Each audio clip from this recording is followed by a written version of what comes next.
Number 3, 25 મહિલાઓ ભેગી થઈને આમ્ર બેંકની શરૂઆત કરી. પ્રત્યેક મહિલા દર મહિને 125 રૂપિયા બચત કરી બેંકમાં જમા કરાવે છે. તો આ બેંકમાં દર મહિને કુલ કેટલા રૂપિયા જમા થશે? એક વર્ષમાં કુલ કેટલા રૂપિયા જમા થશે? આપણે લખીશું કે એક મહિલા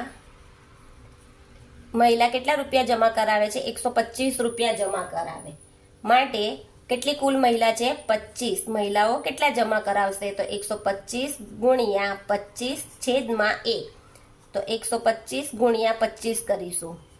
0 5 દુ 10 0 વધી 1 2 2 4 ને 1 5 2 એકુ 2 5 5 2505 વધી 2 5 દુ 10 ને 2 12 2 વધી 1 5 એકુ 5 5 ને 1 6 5 2 5 ને 6 11 1 વધી 1 કેટલા આવ્યા? 3125 રૂપિયા.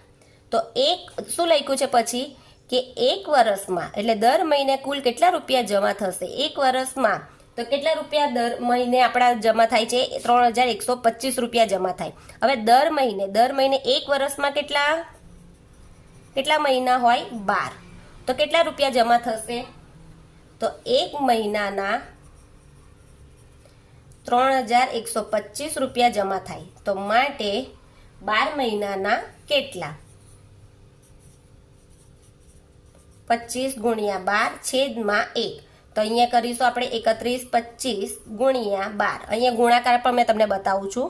બે સંખ્યા છે એટલે 0 5 એકુ 5 2 એકુ 2 1 એકુ 1 3 એકુ 3 5 દુ 10 0 વધી 1 2 2 4 ને 1 5 2 એકુ 2 3 દુ 6 0 5 ને 5 10 0 વધી 1 2 2 4 ને 1 5 6 ને 1 7 ને 3 એટલે માટે 37,500 રૂપિયા જમા થશે.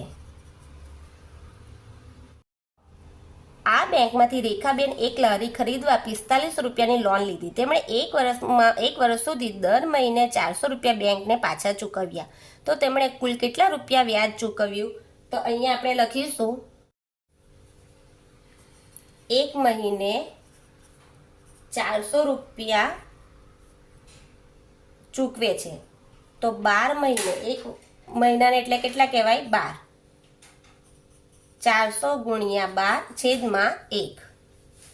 12 ચોક 4800 રૂપિયા ચૂકવશે. તો એમણે કુલ કેટલા રૂપિયા? હવે લખ્યું છે કે 4500ની લોન લીધેલી.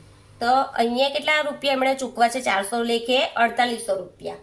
તો અહીંયા આપણે લખીશું ચૂકવણી 4800 રૂપિયા ને લોન કેટલા રૂપિયાની હતી? 4500ની. તો બાદ કરીશું 0 0 8 માંથી 5 જાય તો 3 4 માંથી 4 જાય તો 0 એટલે વ્યાજ કેટલું આવ્યું? 300 રૂપિયા વ્યાજ ચૂકવ્યું હશે.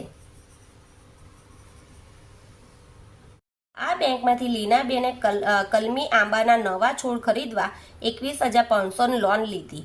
તેમણે એક વર્ષમાં કુલ 23,400 બેંકને પાછા ચૂકવ્યા. તો તેમણે દર મહિને કેટલા રૂપિયા ચૂકવ્યા હશે?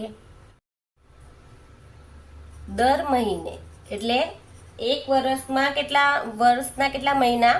12. તો આપણે કરીશું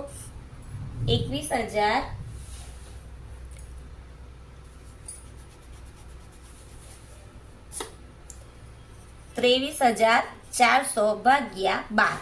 દર મહિનાનું આપણે ગણવાનું છે એટલે 23,400.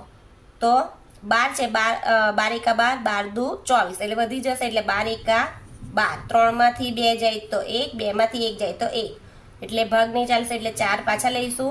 12 9 108